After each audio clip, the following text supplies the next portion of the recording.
Borderlands 3 has been getting hit with quite a few nerfs recently to the legendary weapon drop rates, but even with that there is quite a few locations that you can go to farm for legendary weapons. So in this video I'm going to be covering 5 legendary weapon farming locations that you can use right now in Borderlands 3. Coming in for the first spot on this list, we have the Slaughter Shaft. Now the Slaughter Shaft is one of the circle of slaughters that you gain access to at the end of the main story. Now don't worry, there is other great farming locations that you can do earlier on in the game that are extremely good for both early game and late game farming. But for this location in particular, I just found this to be one of the best circle of slaughters to get legendary weapons from. Now of course, to get the best results from this location, you are going to want to run this on Mayhem Mode 3. You can still get some good results on Mayhem Mode 2 and even still run this on Mayhem 1. But in general, whilst running this on Mayhem 3, I was getting a ton of legendary weapons to drop, even on waves 1 to 3, and overall it's a very reliable location to farm for legendaries. Now to get to the Slaughter Shaft, you will first want to head to the Conrad's Hold region of Pandora. From there, if you bring up your map and head over to this location, this is where the map transition points will be that will take you directly to the location. So if you head over there, go inside, and once you're in there, speak to the quest giver. He will then give you access to the Slaughter Shaft, and from there you can simply go in, kill as many enemies as you can, and farm for those legendaries. And of course, to go offline, simply disconnect your internet on whichever platform you are on, and then load up the game. Overall, it's a great location and one to try out if you're level 50 and looking for a good place to farm for legendaries. Coming up next, we have the Infinite Jabbermogwai spawning farm. This location is kind of ridiculous and allows you to essentially duplicate the Jabbermogwai enemy, and because they have a good chance of dropping a legendary weapon, you can have a great time farming this location and come out of it with a good amount of legendaries. Now to do this, the main thing you will need is some kind of cryo grenade or cryo weapon. Either one will work perfectly fine as long as it's cryo, and then you will need to head to the Jabbermogwai's location. This can be found in the Ferocious Canopy region of Eden 6, and he can be found exactly at this location on the map. And you will also want to hit this new U station, which will also be shown on the map as well, before you go there, as this is a good spawn point for farming him if needed. Anyway, once here, simply head over to the location where he spawns and throw your cryo grenade or shoot your cryo weapon at him, and once done, he will then start duplicating, and you can do this over and over again for as long as you like. I would suggest that you don't go too crazy with this in the beginning, like spawn a good amount of them in, then kill the majority of them off, keep repeating the process over and over again until you are happy with the results that you have. In general, this is an amazing location to farm for legendaries for both early game and also the late game.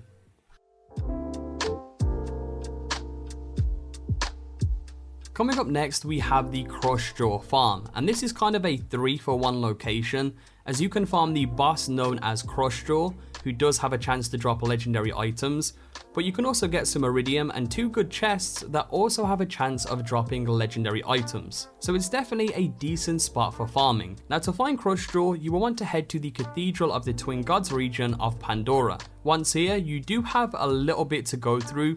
You will need to go all the way through the area until you reach the very end. The spawn location for this guy will be right here on the map as well, and the spawn point for farming him is just outside where he spawns, which is very convenient when farming him. Anyway, once here, simply head inside and Crush Jaw himself will spawn. Again, upon killing him, he does have a chance to drop a legendary item, but there's also a chance that an iridium chest will spawn just beneath the stairway. It's not guaranteed, but it does spawn often and also has a chance to spawn legendaries. In addition to this, there will also be some iridium nodes around that you can hit to farm for some iridium, and if you jump down the hole in the floor at the top, there will also be a guaranteed red chest that you can gain access to, which again has a chance to spawn legendaries. Now of course, this is best done on Mayhem 3, but that aside, it's still a pretty damn good crew challenge location to farm, considering the good old Chupacabra location has now been nerfed quite badly. I also want to give credit to Jaw Raptor, as I believe he was the first person to mention this spot in a video,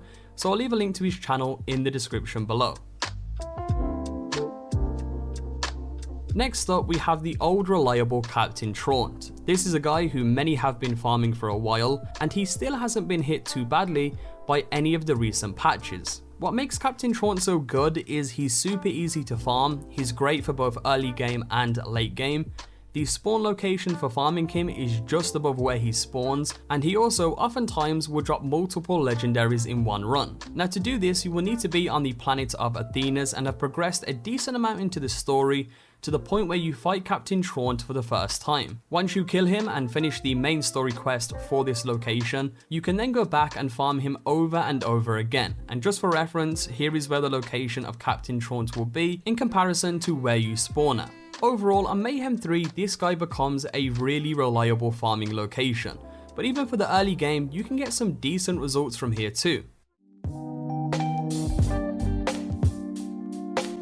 For the honorable mention of the video, I wanted to include a sort of laid back chest farming location. This will allow you to essentially spawn in, loot a chest that will be right in front of you, then reload and repeat over and over again. Now this spot isn't as good as some of the others on this list, which is why it made it as an honorable mention, but it is quite laid back, there's no enemies for you to worry about or kill, and does have decent spawn rates for legendary weapons if you're running Mayhem 3, and especially if you're running it offline. Anyway, to do this, you will want to head to the Jacob's Estate region of Eden 6. Once here, you will want to go to this location on the map, and it's kind of like in the under section here, as you can see. But once you're here, you will see a new use station directly next to the chest you're going to be looting. So make sure you hit that spawn point, then simply loot the chest, then reload your game and repeat until you're happy with the results. I also want to quickly give credit to Glitching Queen. She is another YouTuber and I believe she was the first person to bring this farming method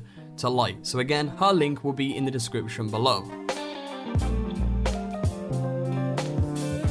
And for the final spot of the video, you've probably guessed it, we have Grave Ward. Now even with all of the recent patches that gave Grave Ward a buff to his damage output and a nerf to drop rates in general, he is still a very viable farming location, especially when you're doing this in offline mode. But even in general, he's still great as he oftentimes will drop multiple legendaries in one run, and of course at the very end you can also loot all of his vault chests. Now Graveward is another boss who you will come across during the main story, but for farming purposes, if you fast travel to the Floating Tomb region of Eden 6, it will spawn you directly above where Graveward lies. Once here, simply jump down and begin fighting him.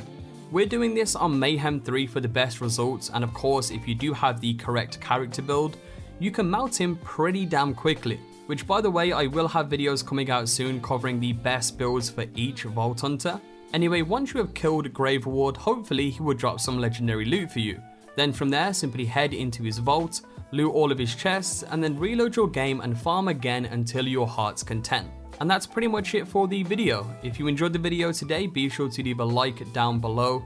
It's always greatly appreciated on the channel. And check out this video on screen if you want to see 10 locations where you can get guaranteed legendary weapons from. Peace.